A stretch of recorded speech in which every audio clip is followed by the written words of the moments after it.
Hailing frequencies open, and welcome to Enterprising Individuals, the Star Trek discussion podcast that boldly goes into excruciating detail about the series, characters, and stories of the Star Trek universe.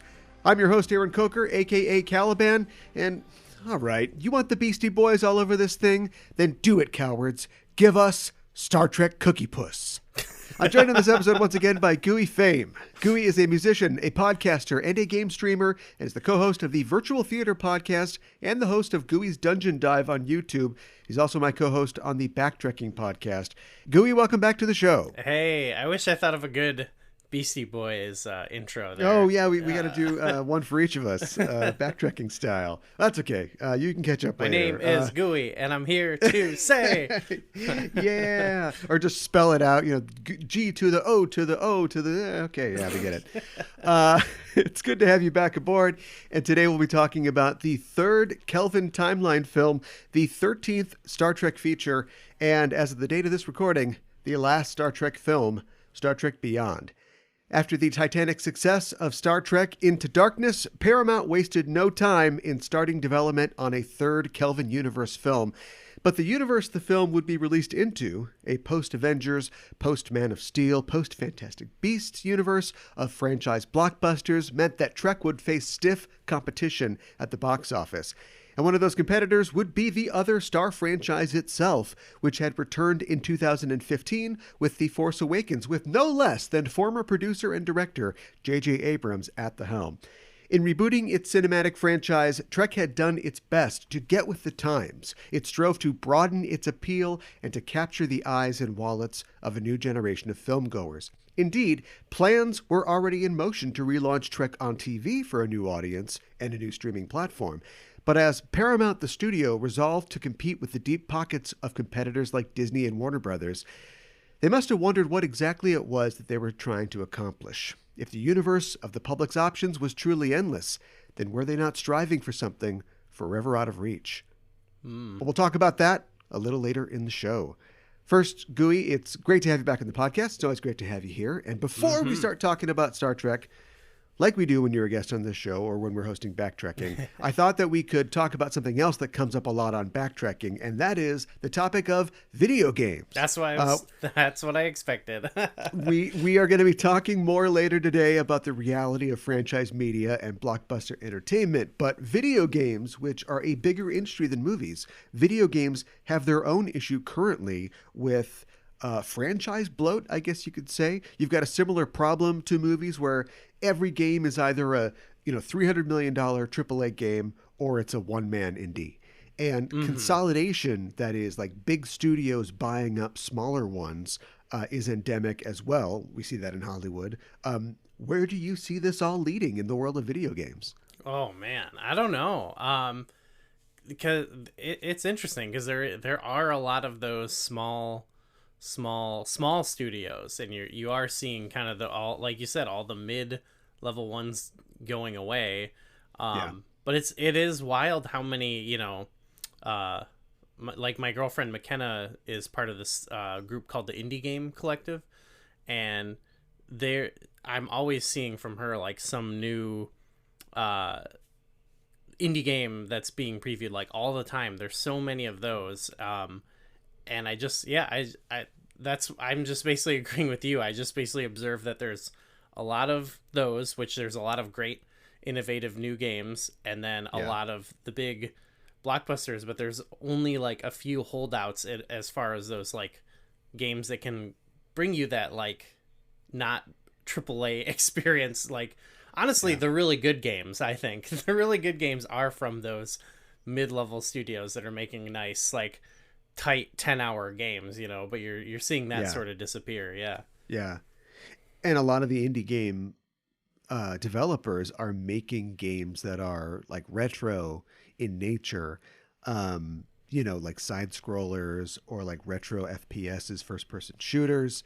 And I'm not saying that it's not creative and in its own way innovative, but like it's, if they're trying not to make the big open world Ubisoft games, they're basically just making the games from a couple generations ago. And so, everything is cyclical. Like, obviously, I don't know enough about economics or I guess about the entertainment business to know when we are in the opposite version, when we're heading in the other direction and there's diversification happening, because we don't all, well, we're getting close with Amazon, but we don't all like buy our stuff from like Target. Like Target doesn't own everything. So at some point, other retailers must spring up, other studios and other game producers and developers must spring up. But it does feel like everything's going to be Microsoft in a couple of years.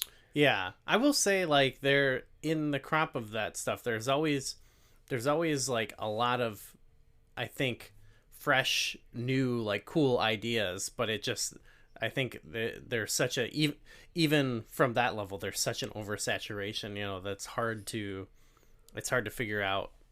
You know, what's the really cool thing that's going on right now, because there's just so much. There's more than there needs to be, that's for sure. Yeah, from all fronts, I think. Yeah, some of the smaller like indie games that I've played recently have been things that are like a game like Vampire Survivors, which is just basically you don't do anything. Like you don't hit buttons, there's no L2 L3 button, like you just kind of walk around and do stuff, and it's more of like an exercise in like graphics or just an experience. So I don't know, but I'm guilty as any. I play the big games as well. I'm coming up soon. The God of War sequel's coming out, and I'm going to play that and probably really like it. And it's a really well-made game that probably cost $500 million to make. And you just wonder like where things are going from here. I don't really know. It's the same thing with like movies. We're going to talk about this today. The fact that everything is a blockbuster, like that can't last forever. That has kind of come and gone in cycles, but it certainly does feel like it's persisting for the foreseeable future, and to the detriment of franchises like Star Trek that can't, but shouldn't necessarily keep up. Like, I don't think that Star Trek should be big blockbusters all the time, but I don't think they can keep up. Well, similar with video games to Star Trek is like sometimes I feel like I don't really have an issue with seeing like a big fancy movie or whatever. Same thing with like a big, like God of War is a good example. Like that last one seemed really good. The problem isn't necessarily that there are the big games, is that you take a look at a lot of them and over time they just kind of slowly, like, because they're all kind of trying to appeal to what everyone wants, they all kind of become so similar, so you end up playing the same open world collectathon tech tree. Every game is like Horizon Zero Dawn, Assassin's Creed, like they're all it's just like a different setting, different twist on pretty much a similar game. And movies, or I should say video games, have the gameplay loop, which is sort of the thing that draws you in, and they can vary the setting, or they can vary maybe the content, or definitely the franchise that's involved. Like, what type of monster are you killing? Is it an alien monster? Is it a werewolf or something? And then movies have the same thing. Like, a lot of the things that happen in movies are the same, but you've got the setting, you've got a franchise, and then you've got stars as well. So it's like, oh, this is a Ryan Gosling thing, I got to watch this, even though it's just like the other 10 Ryan Gosling things that came out before. So I don't know. Innovation seems in short supply, but hopefully that won't last forever. It certainly exists in the form of video games for Star Trek. We've talked about the current drought of Star Trek games. There's, of course, the recent Star Trek Prodigy Supernova game, which I have to say I haven't played yet, but I want to. But there hasn't been a lot of Trek games in the last 10 or 20 years, after a time where, in the early days of gaming, there were a ton of Star Trek games. Obviously, Star Wars has had a lot of success in gaming, but bigger franchises like Trek, and even Marvel and Disney seem to be gun shy about making like forays into really big games. At least they haven't had a lot of critical or commercial success. Why do you think that we don't see more licensed games, or at least, I guess, good licensed games? I'm not sure, because I feel like even I remember a few years ago, I haven't followed it as much, but like even Star Wars, there was always like story about some game they were making and then it got shut down. Yeah. You know what I mean? Yeah. And a lot of that was, I think, just, the ownership of Star Wars as a property was in question and was being juggled That's around. True. Yeah. So. I think it is. I think we're coming back to, well, one, I think because the quickest place is to just do like a mobile game, slap your license on there. But I think we are seeing more, like, because there's like a bajillion now, like Batman games and stuff like that. So I think we'll probably see more of that. There was that Star Wars game recently, the Jedi Fallen Order. So I think it's gonna have a resurgence for sure. It's weird because, you can see why companies want to get into the whole loot box thing and the whole DLC and like costume thing. That's why like Fortnite is like weaponized commercialism in games. It's just the same thing that you do over and over and over again, but you can do it as Spider-Man or April from the Ninja Turtles. But like Marvel won't think twice about dropping $500 million on a movie. That'll make $1 billion and $1.5 billion at the box office. Another X amount, in DVDs and merchandising. And then that's it. Like it won't make any more money. And a video game, you could spend $300 million in a video game and probably make all that back, day one when you sell it. But then after that, like, does it not have the same appeal? Most people would agree that we're all kind of gamers now, but not all of us would sit down and play 200 hours of Marvel's Avengers, that game that came out recently. That was kind of a big swing and a miss for I think it was EA. So like we can all watch a movie, we can all buy a ticket to a movie, but not everybody is like a gamer. I don't mean like a hardcore gamer, but you know what I mean, like a playing on a console gamer. It's probably like, we want to put our brand on the thing we think will be the most get the most out of it. Try to get every single person in that we can. Probably why, like I said, the mobile thing. But you mentioned Fortnite. That's a good one too. Like for a lot of companies, that's probably like a lot easier. Like, oh, just our guys in Fortnite now. There we go. Yeah. They're not going to try to compete with that. No, and to the point where, like, I don't know what the deals are like or what kind of revenue there is for people who license things, but it's Warner Brothers, it's DC things, it's, the Ninja Turtles, like Nickelodeon, like everybody has something in there. Clearly Fortnite shows up and you just say yes to Fortnite. Yeah. Though you just remind me too, like another like type of thing I'm seeing. There are licensed games that are starting to pop up, because there was like, I remember last year there was like the Nickelodeon like Smash Brothers style game, and now this year there was the Multiverses Smash Brothers style game, and that one has sort of like you play and unlock characters. So I think we're seeing, testing the waters of like, ooh, like how do we get people and like get them on our game as a service and not just like make another Batman game. Yeah, and it's funny because obviously Smash has been around for a long time. It's very successful. I'm sure it's made Nintendo a lot of money, but like Nintendo just kind of like does what they want when they want. So when you make like a Shaggy fighting game, you might think that you're like competing with Nintendo, but they're just like, yeah, okay, all right, we'll just release another 50 Fire Emblem characters to be in this game, and we're just kind of taking it. They just take their time. Those, put a new game out when they want, new characters when they want. Yeah, they're like, yeah, sure, here's this other character that everyone's going to be mad at or whatever. Right, yeah. And everybody's mad. They all hate it, and they keep playing. Here's the ARMS character or whatever. So I have to wonder about the staying power of the SpongeBob game, or the Shaggy game. But we'll see. Who knows? They seem to be doing well. There is a game we should mention. I can, because you're the video game guy. There is a game that was licensed for the Kelvin Universe movies. It came out in 2013. It's called simply Star Trek, and it is a Gears of War type third-person shooter. I don't want to get anybody's hopes up, yours and mine included, but I may have a line on how to get a copy of this thing.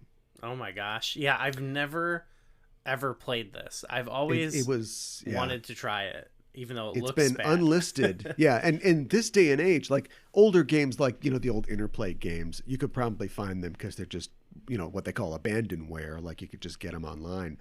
But this exists in that weird thing where it's in the last 9 or 10 years, but Paramount doesn't want to pay the licensing, or whoever the publisher was doesn't want to pay the licensing, and so it is just kind of delisted from all the digital stores where you would get this sort of thing. And that's true of like pretty much all the games from the last 10 to 15 years, they're not producing games, but you now can't even get the older games because they contain intellectual property that nobody wants to pay the license on.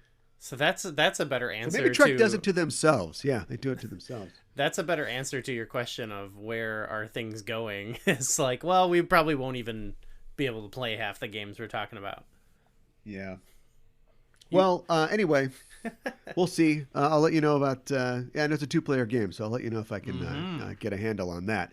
Let's talk about BackTrekking, our other project, which has been going on now for over 3 years, in examining the inspirations behind many classic Trek stories. Have you had any interesting realizations about the characteristics of Trek storytelling? And just so you know, if you say no, we have to cancel the whole show. Well, like recently, because I definitely have over time, but recently, one thing I'll say, because I was thinking about it a little bit, is we've done a lot of episodes where we tackle something that I just view as kind of, everyone views that as like a classic story. We've talked about like Sherlock Holmes or A Christmas Carol and all this stuff. And we talk about, in Star Trek, how they often root themselves to real life things, events, stories as references. But I'm just seeing it so much in the actual writing of the show, how, a lot of, not just like the thematic elements, but just like the form feels so baked in. Like when I'm reading Sherlock Holmes, or right now we're reading The Happy Return or Beat to Quarters, I sort of feel like I can like feel the DNA of just how the flow of the story is going. I'm like, oh, like, yeah, the guys who wrote Star Trek like love this kind of stuff. Yeah, especially with that, which we'll be talking about on a future episode coming up, Beat to Quarters. Yeah, you can just feel the DNA of Star Trek in there. And I've been thinking about what kind of story is a quote unquote Star Trek story, especially just watching all the movies this year, and the Kelvin in particular. With 900 episodes, clearly a lot of stories can be Trek stories. Like they don't have a problem finding things to do on Star Trek, but I wonder what kind of stories wouldn't fit into Trek. Like what isn't a Star Trek story?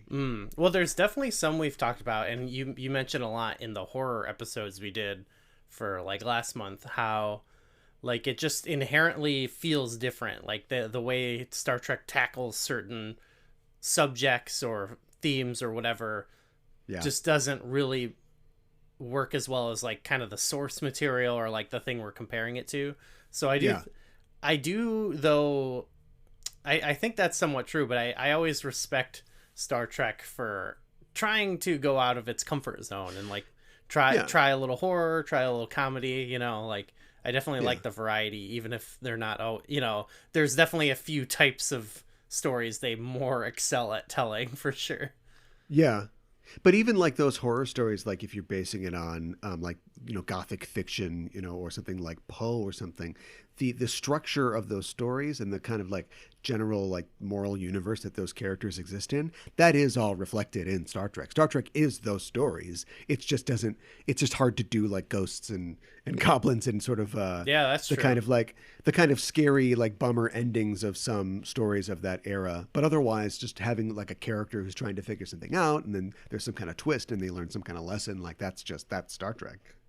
Yeah, that's fair. Sometimes I just feel like Trek, you mentioned like kind of like the in some of those episodes, like it won't go as like nihilistic sometimes as those stories will go, Yeah, we talked about Moby Dick this year, and I was thinking about like how all the characters in Star Trek love Victorian fiction. I feel like Victorian values are very strong in Star Trek, and yet Moby Dick is like so nihilistic, or naturalistic, I guess you'd say, realist. But they keep trying to do Moby Dick in Star Trek, but it's always, oh, but I wouldn't do that, right? It's like, I want that whale, but I'm gonna hold back. I'm not gonna like go crazy trying to get this whale. Or if there is some guy trying to get the whale, it's like, oh, he shouldn't get the whale like that. That guy over there, not us. We're not that way. Yeah, they'll sometimes have those kind of characters, but it will be like someone else. It's never. Yeah. It's not going to be This like week's Cisco old scientist or whoever, guy. You know. Yeah, yeah.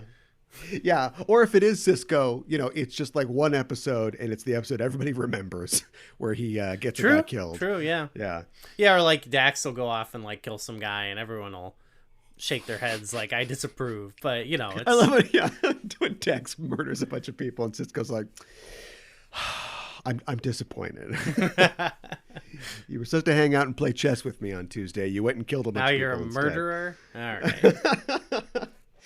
Well, whatever you think about the Kelvin films and their stories, Gooey and I did our best to honor the tradition of the reboot, and we tried to come up with a premise and a plot of a hypothetical Star Trek 4, and you can hear that episode here on Enterprising Individuals in our show feed. I realized right after we got done with that episode that what we were missing was the most crucial piece, a title.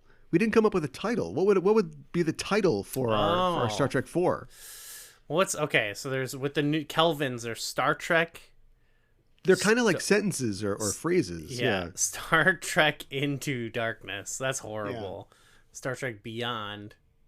Okay, well, it's about Star Trek Into Lightness. Yeah. Star Trek to the Poles. Star Trek to the Poles. Star Trek Pokemon go to the poles. Yeah, I was thinking like, because the idea behind our thing is that it's sort of like an older Kirk is kind of regaining. We're kind of doing, now that he is old in real life, now we can do the Star Trek 2, it's a far better thing I ever did, that sort of thing. And so he's trekking to something, to renewal or maybe like Star Trek Home. Star Trek. Because it's Star Trek 4, then it's kind of a reference to the voyage home. Oh, okay. Yeah. I was thinking Star Trek Beyond Generations. That sounds like a bad mobile game. Like based on the third movie. Play this mobile game. Yeah. It's Beyond Generations. But that could work. Star Trek Returns or Star Trek The Return. I think we might have to kill Endgame this thing. Well, nothing works in threes, right? It's always Blood Dripper 1, Blood Dripper 2, Blood Dripper, The Weekend or something like that. It's something else. So since they did Into Darkness and Beyond, then we just drop it and we just do Star Trek, the Revengeing. Star Trek 4. You just call it that. Yeah, well, we're going to talk about Star Trek 4 and its failure to launch later, but I wonder what was... treatments were written, right? I wonder what was on the title pages of those treatments. Star Trek Sabotage. Just lean all the way into the Beastie Boys. Hello, thing. Nasty. Yeah. Star Trek Intergalactic. There you go. We got it. Oh, that's not bad. That's not bad. And they could play that in the trailer, Oh, they definitely will. This summer, Intergalactic. As they played Sabotage in the trailer for this one. Star Trek Beyond. Why'd you want to talk about Star Trek Beyond? Why are we here today? Well, because you gave me the option. I forgot about that. So I remember because I saw it back when it came out, and it was really the last time I saw it. I think I might have only seen it the one time, but I remember watching it and being like, hey, that one was actually pretty fun. I kind of didn't have my hopes high. And so we did, before that con earlier in the year, we did the ranking of all of them, and I put it pretty high because, and it was just alone going off of those initial impressions. And so when I had this option, I was like, I wanted to basically give myself an excuse to rewatch it and reevaluate, how I felt about it, Yeah. Yeah, I feel like I put it high as well. Now I'm trying to remember where I put it exactly. I don't think I have my list or anything, unfortunately. And I don't know how high I would put it now after having watched it. I guess we'll talk about it. I definitely remember it more fondly than I was feeling when I watched it recently. I pretty much agree with you. I kind of mentioned in our Star Trek 4 pitch episode where the things I liked about it that I would have rolled with, but like, yeah, I was remembering a lot of stuff that I was like, oh, this is kind of a drag. On our last episode, we talked about Star Trek Into Darkness, and I posited a theory that Star Trek Into Darkness was the first Trek film of the terminally online generation. There were people who didn't love Star Trek 2009, but I think it was generally accepted as a new direction for the franchise, and at least a well-made film. And maybe the diehard, old-time Trekkies objected, but the consensus was, nah, hey, it's a new thing. Give it a chance. We still had that mental latitude back then. But then Into Darkness comes out, and it's like initially well received. First week or two, it's well received by critics and audiences, and then the online backlash starts almost immediately. And it's now thought by some to be one of the worst Trek films. Really? Period. Wow. Oh yeah. Well, I mean, like I didn't even know that. I remember just reading, like, because I didn't like it when it came out, and then I remember, like, in the weeks after being comforted by all these think pieces that I was reading about it, like, whoa, what are they doing, like, in Khan, and what's going on? And I think that the backlash to it was so strong that it may have chased Abrams out of the franchise. It might have ended the profitable Orci-Kurtzman partnership. It chilled the reception of Star Trek Beyond and maybe killed the Trek film franchise. Is that a crazy theory? No, that's not. Actually, I do recall seeing it and actually really, really liking it. And this was still when I was pretty new into Star Trek. And I had seen the last few actually, but this is the first one that I saw. Into Darkness was the first one that I saw, like, when I was like super into Star Trek. And I think I was just like so stoked when I saw it. And then like it wasn't even more than a week later. It was like the next day, my friend who I saw it with, who was also a Star Trek fan, had his like oldest brother who was like significantly older. I think more of a OG Trek fan, or at least like, 90s Trek fan, not OG, yes, not the original series. I can smell him already. Yes. Like immediately was like texting him all these things about it. And he was just kind of like telling me what his brother was saying. And I was like, oh yeah, I guess that is, that's dumb. And I went and saw it a few more times, and every time I saw it, being like, oh yeah, that is kind of lame. Oh yeah, that's lame. So yeah, I guess I do actually recall that feeling happening, and I think your theory is right. Well, I don't think that anybody should be like talked out of liking something that they like, but I do think that well now I don't know. Sorry, go ahead. Well, I was gonna say the backlash to Into Darkness, like at least at the time, like I don't. Maybe it's because it's, the pre-woke era, but it doesn't bear the usual marks of internet trollery, like sexism and racism. But it does have that familiar quality of like a surge of negative reaction that's characteristic to movements when people don't like something on the internet. And somebody who is like inside of the Trek fandom proper, like I really felt that about the film. And I don't know. I think people can go either way. The last time I watched it, I was like, oh, this is not so bad. And then I like watched it again, and I was like, oh, maybe it is bad. Yeah. But I think that we watched it for BackTrekking, and I remember thinking it was pretty horrible. Like by the time I got to it, yeah. But then I watched it for this, and I was like, oh, it's all right. It's kind of fun. And I think the difference is it might have to do with specifically the audience, and that's kind of the problem that Trek and I think the Trek franchise has in general, which is like Trek fans are not your usual audience.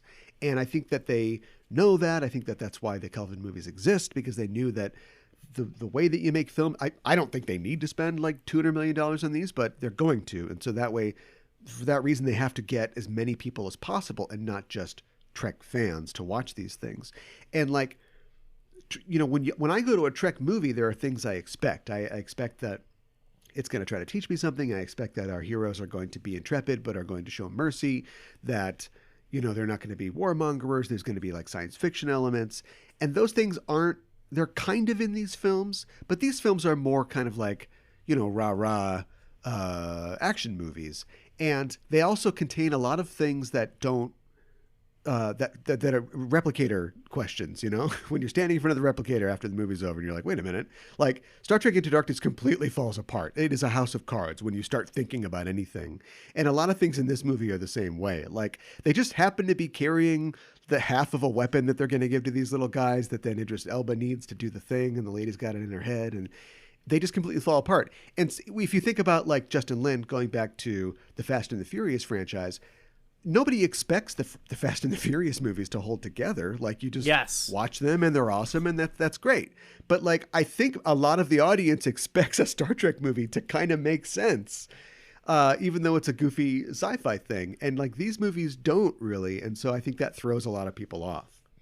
Right. And that's why I pitched in our Star Trek 4 pitch. I was saying I feel like they're trying to do both, especially in Into Darkness, because they get very like heavy-handed about like, there's some corruption in Starfleet and stuff like that. And and then there's also like Fast and the Furious, Khan and Kirk like jettisoning themselves, from one ship to the other. And I'm just thinking like they should just go more, if they're going to make movies like this, which I think are fun, like just take out the stuff you need to think about. Just don't even try to do it.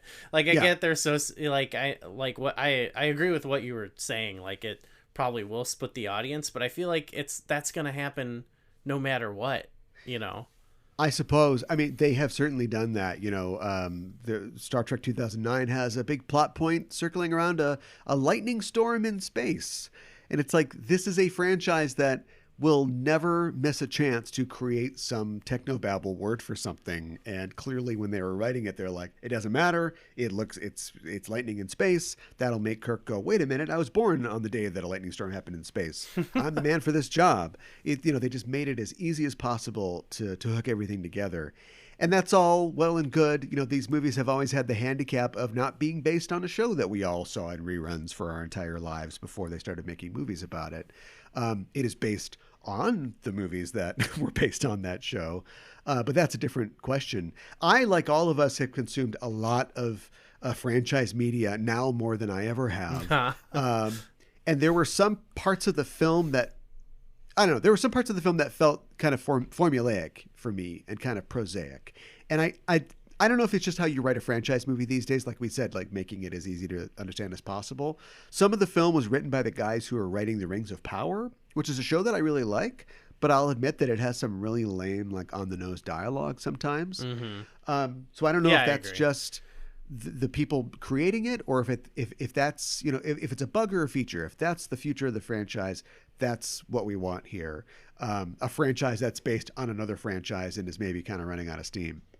Yeah, and we talked about previously, there was like we were talking about how like it has gone more the direction of rah-rah and like frankly more Star Wars-y, but I think we also were discussing how like Star Wars has even taken steps in the opposite direction, and I think they're all heading towards some kind of like middle point, where there's some sort of what do you call it, where everything just becomes one sort of thing. It's right now it's sort of, I feel like it's Target. sort of like you're getting Target Star Trek. You're getting either a Whopper or like a McDouble or whatever, and it's like, yeah, they're different, but I don't think we have McDoubles here. Can you only get those around Hamburger University or something? I think that's actually the cheap one or something. Oh, okay. I meant to say Big Mac, but it didn't come to me. But yeah, Big Mac or a Whopper. Yeah, this McDouble sounds pretty good. I think it's just like a basic cheeseburger. We talked about like being fans and being a part of it. As a longtime fan, it's hard for me to see the films as standing on their own. To see with the perspective of somebody who's coming to Trek for the first time through them. I think a lot of people did that. Whether or not that translated into them becoming Star Trek fans, of the TV films, the old shows, the new shows, I don't know. And you mentioned Star Wars, and I think the difference between like the Star Trek reboot and the Star Wars reboot is that Like Star Trek has kept the nostalgia sort of pointed at the fans. Sometimes, there are trappings, characters, and things that they are reusing, but there'll be a reference to a green hand in space or whatever, and that's for the person, sitting in the movie theater. But Star Wars has done this thing. And to be fair, Star Trek on TV is now doing this too, where the characters are the fans. Yes, so yeah. Rey is so jazzed because she gets to hang out with Han Solo and those guys from Star Wars. And in Lower Decks and in some of the other Star Trek shows, all the characters are like, wow, we're doing a Star Trek. And yeah, they look like they're at Star Trek camp. Yeah, that must have been post 2016, post, I guess, Force Awakens, because that has not touched Star Wars or Star Trek yet. And if there is a Star Trek 4, maybe it's going to have that. I don't know. Yeah, I think maybe Demora Sulu is going to be like, man, I'm so excited to be here with Captain Kirk. I think that's just as like fandom has kind of grown and become more widespread. It's like, I think they're more and more like, we need to like appeal to this idea of like, being a fan of this thing is like being these cool characters. We are all Starfleet. We are Starfleet. Oh my God. Yeah. All right. So anyway, can these films stand on their own? I don't have a definitive answer. Ask me in maybe 60 minutes. I think my premature conclusion is that I think I like these films best when they are doing their own thing. And I think that this film, out of the three, and after watching it recently, I won't necessarily say that it's my favorite of the three, but I do think that this film is the most their own thing. Yes. You know what I mean? That's the best thing we'll talk it. We'll talk about what went into the script and the story in a little bit, but I think that they set out to like, let's just do a Star Trek. Let's not worry about, we don't have to reboot it. We don't have to try to get fans back in with a character like Khan. We get to do a Star Trek now. What do we do? But when they're just recycling, TOS characters and plot lines, and that's when I get disgruntled. Yep. That's my favorite thing about the movie, I think. Yeah. Well, let's talk about the technical details of the movie. Like I said, it is the third and final of the Kelvin timeline films, at least for now. It first came out on July 22nd of 2016. It was written by Simon Pegg and Doug Jung, but also had contributions by Roberto Orci, Patrick McKay, and J.D. Payne. It was directed by Justin Lin and produced by J.J. Abrams, Brian Burke, Jeffrey Chernov, David Ellison, and Roberto Orci. The star date for the film in the alternate reality is 2263.2. The movie has a runtime of 122 minutes, which puts it pretty much right in the middle of at least the Kelvin. It's the shortest Kelvin, I think, but or actually, don't quote me on that, but it's about in the middle as far as length goes. It had a budget of $185 million, which is around the same as Into Darkness. Just as a point of comparison, Star Trek 2009 cost $150 million. And Insurrection cost 70, I think, and Nemesis cost 60. So they're definitely like they came to play. They came with chips on the table. It is the third highest grossing Star Trek film of all time, behind Star Trek Into Darkness, and then Star Trek Beyond. It made $344 million worldwide and $158 domestically. And that is a step down from the first two films. It is significantly lower than Star Trek Into Darkness's $228 million domestically, and Star Trek $257 million domestically. So it is a step down. It's also interesting to note that by those numbers, it is one of the lowest performing Trek films based on its budget to revenue ratio. Nemesis is the only one lower. So it made a lot of money. It made $350 million, but they still barely eked out a profit on this. So ridiculous. Yeah. So ridiculous. As for the critical response, though, it is tied for third place with The Wrath of Khan. It is number 3 behind Star Trek 2009 and First Contact. Oh, that's pretty good, I guess. It's a different era, though. It is, and it's a different. I have another podcast called Crafted Services where we talk about why scores look this way, but that's another podcast. Where would you rate it now? You don't have to dig up your old rating. I think I had it in the top 5, and I'm not even like fully thinking about the other movies. I think it's somewhere in the more like 7-ish era, like 10 to 5 era, like the. It's like still pretty fun, but it's not my favorite. It's mid. Yeah, exactly. Yeah. I think that's fair. I'm still not comfortable sharing my rating. I think it's fine. I don't know where I put it, but yeah, I wouldn't want it to be in the top 5, but like 6 maybe.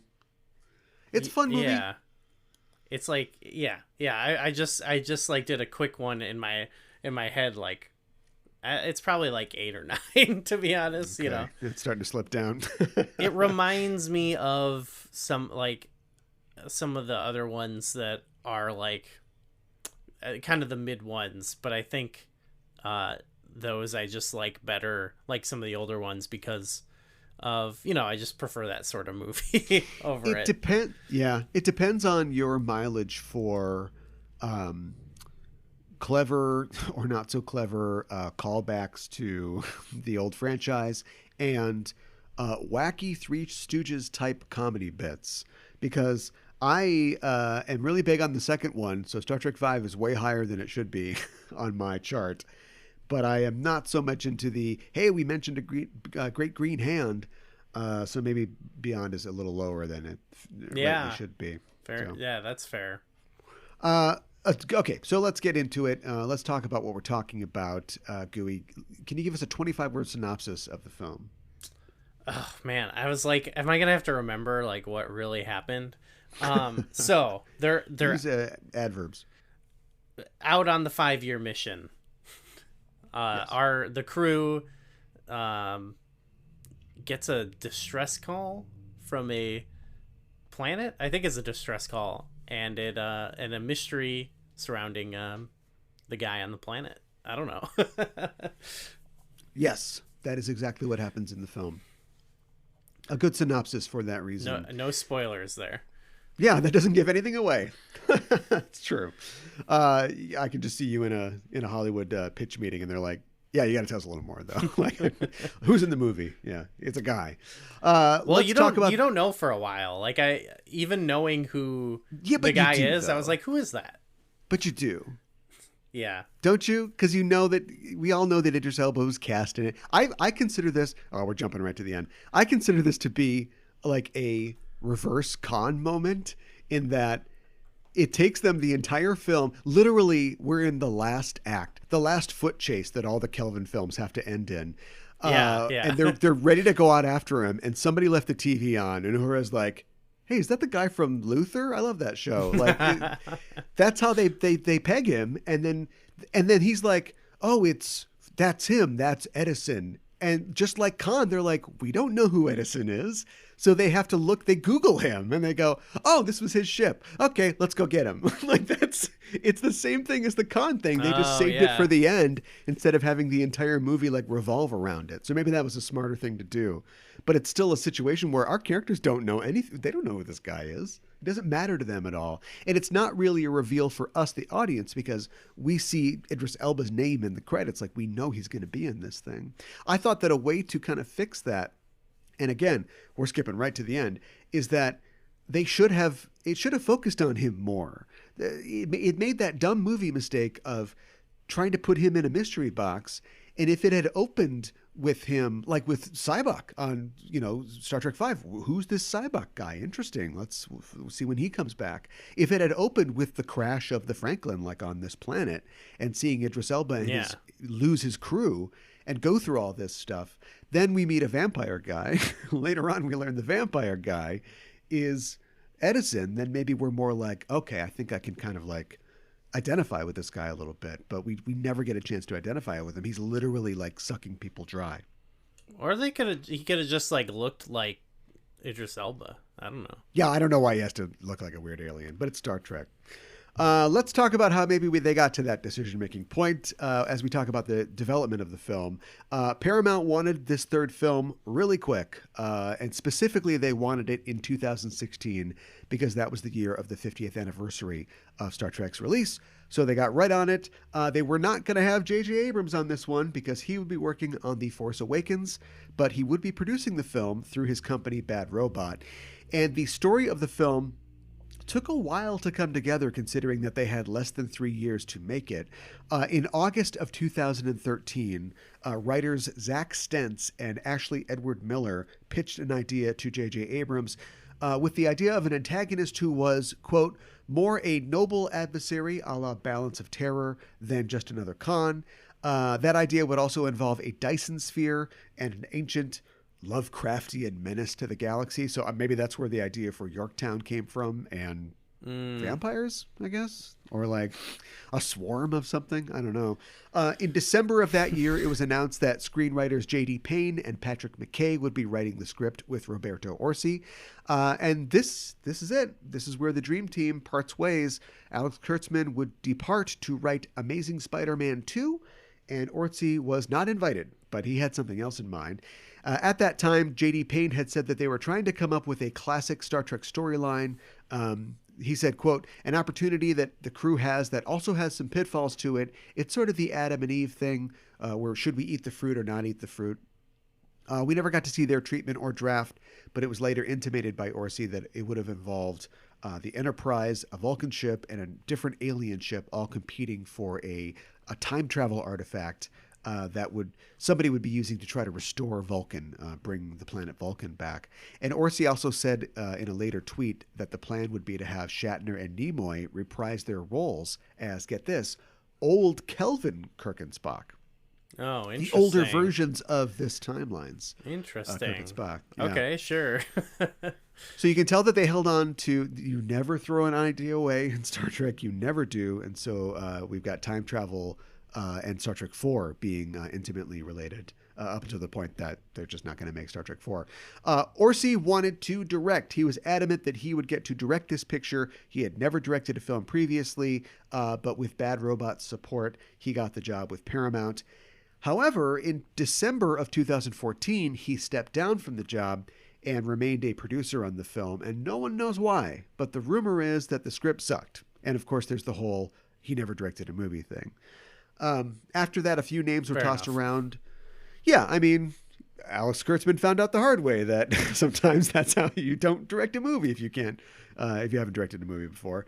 So Orci's probably watched The Mummy and was like, whew, I dodged a bullet there. Some of the other directors they looked at were Duncan Jones, Rupert Wyatt, and Joe Cornish, who Paramount really wanted Joe Cornish apparently, but he turned it down to probably do that Patrick Stewart movie with the kid who's King Arthur. In late December, it was announced that Justin Lin had been hired to direct the film. He had been approached by J.J. Abrams, owing to his work on Fast and Furious, and also the True Detective series, and Paramount commissioned a brand new script from Simon Pegg and screenwriter Doug Jung. Speaking of having never written things before, from the writer of Run, Fat Boy, Run comes Star Trek Beyond. Yeah, I don't think I'm familiar, to be honest. Yeah, he had only written Run, Fat Boy, Run, and I think maybe one other thing. And, I think presumably we expected a lot out of him. Obviously, he had collaborated with Edgar Wright on all of the things that they, worked on, but he only got a story credit on The World's End, I think, the third film in the Cornetto trilogy. So not like a writer per se, definitely somebody who had been around a lot of comedic stuff. He basically hunkered down with Jung and just, they call it, so they say it's an original script, but they also use the word rewrite a lot. So that's why I think people believe that a lot of the old Payne and McKay stuff is still in there. And apparently they also they used Memory Alpha. You see this a lot with the Kelvin films. People saying yep, we just looked up stuff on Memory Alpha to figure out what that planet was or what that alien was. Pegg also specifically wanted to honor the 50th anniversary, but in doing that deconstruct some of the ideas in the franchise. He said, quote, I felt like it was important to really deconstruct the idea of Star Trek, the idea of the Federation and why it's special. we're gathering a great community within the galaxy, but to what end? What does it all mean? And I'm not sure that question gets answered in this movie. I think they try it, but it maybe they kind of answer this in the movie. I don't know. It kind of flew by me, but like the idea is like the guy Idris Elba is stranded on this planet, and then he gets mad at Starfleet and wants to like go destroy him. But he also like he's got this old tech that he finds that he can go like, and it seems like Starfleet's like right next door. And I was thinking in this time, like I get the idea of sometimes I love the actually stories that are like, we're going to question Starfleet or put our ideals to the test. But like, I just wonder, did he ever like try to like reach out to him? Like, hey, I'm alive. Like I don't feel like that ever comes across. Like it seems like he gets really mad at him when it's like, maybe you should have let him know you're okay. I don't know. And it's another situation where I think Enterprise kind of gets screwed because there is no other film. Like this film is drawing on Enterprise. It's drawing on the idea of the early Federation. This guy's a former Mako guy. And, you know, that all that happened before the Kelvin arrived or was destroyed. So technically that's, you know, they are drawing off of canon Enterprise.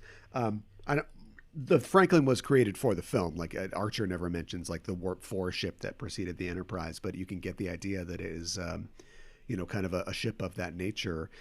And you're right. Like I used to say that this is like kind of Heart of Darkness. And we've talked about Heart of Darkness, of course, in the show. And we talked about Apocalypse Now, but it's like it's like Coriolanus too. I don't know if you're familiar with the myth of Coriolanus or the Shakespeare play where Coriolanus is this amazing general.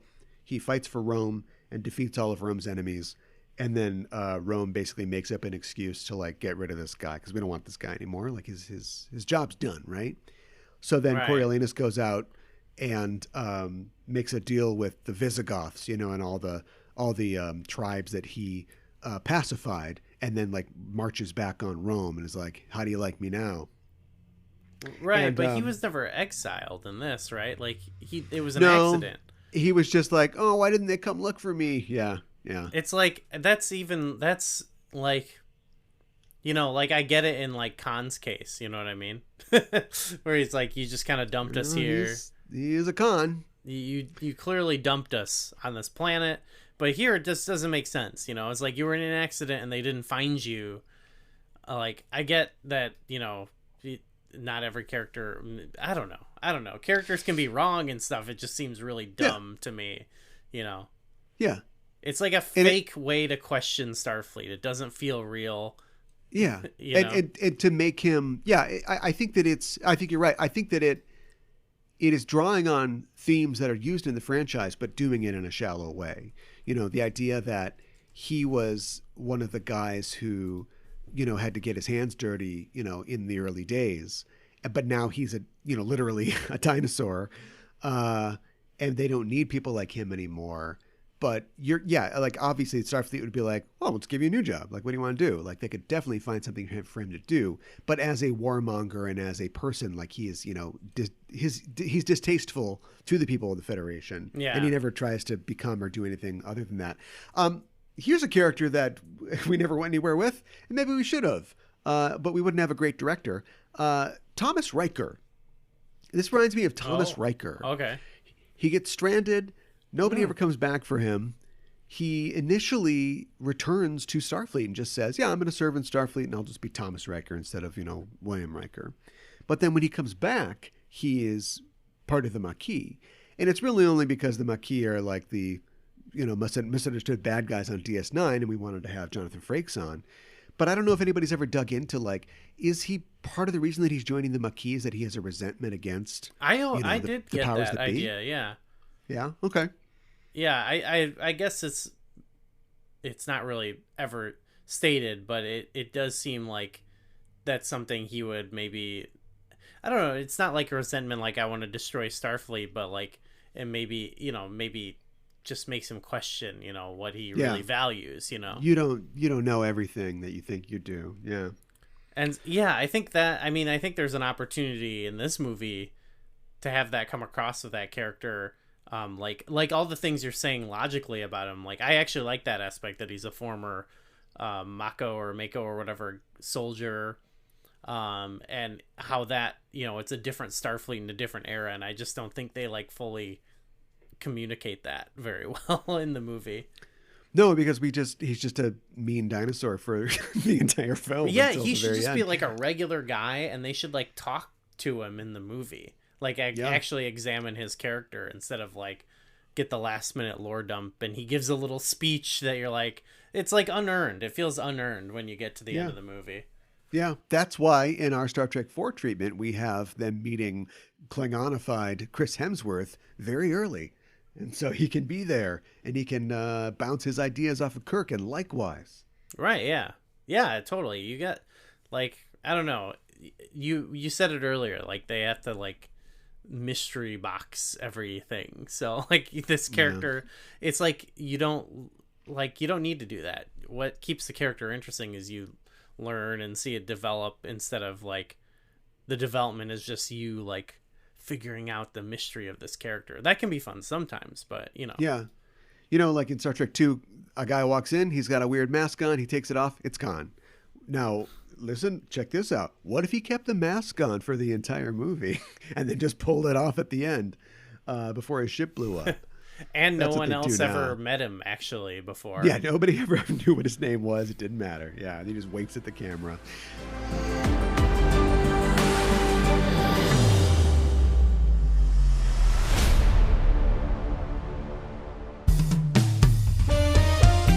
BackTrekking is back for an all-new season. Hi, I'm Caliban. And I'm Gooey Fame. And we'd like to introduce you to BackTrekking, the podcast that explores the real-world inspirations behind your favorite episodes of Star Trek. From historical events to classical literature to blockbuster films, we go where no pod has gone before to seek out the origins of classic Trek tales. Did you know, Gooey, that the TNG episode Too Short a Season was an allegory for the Iran-Contra affair? Yeah, only sweatier. Did you know that the Enterprise episode Regeneration was an homage to the John Carpenter film The Thing? Archer and T'Pol freezing to death over a bottle of whiskey would have been a controversial ending. As a dog lover, Archer would not like The Thing, I'm guessing. Oh my god, movie night is canceled. Join us every other Thursday for a journey back to the beginnings of the Trek universe. BackTrekking is available wherever you get your podcasts. No, Porthos!